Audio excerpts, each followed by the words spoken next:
what should the role of government be? And where should it end? And so I think that it's different at different levels of government. I don't think the federal government has the same function as a local government.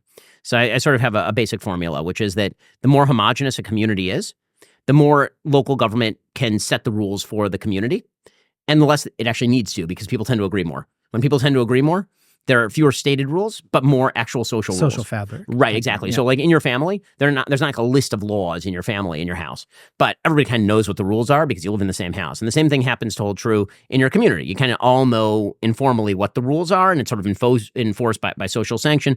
But if those laws were to be passed that sort of state the social sanction, it wouldn't make much of a difference because everyone's abiding by it anyway. And I think that that's fine. I think that it's good that people get to live how they want to live communally, because we're not just individuals. We also want to live in communities of our own making with those rules.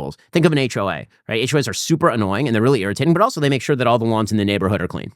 So is that like a bad? Are HOAs bad? I don't think HOAs are bad. You volunteered in, you can volunteer out. You can escape the HOA if you don't want to live there. So on a local level, I think that there's a case to be made that because you have a larger role in changing sort of how the government is done, and because you can leave if you don't like it, then the government could do more, but won't have to do as much. And as you keep abstracting up the chain, the government should do less and less, because there's less and less agreement about doing those things, and then it turns into just a game of majority cramming it down on minority. So the more heterogeneous a community becomes, like the United States, the more you have one giant government at the top setting the rules for everyone, the more people are going to buck against that system.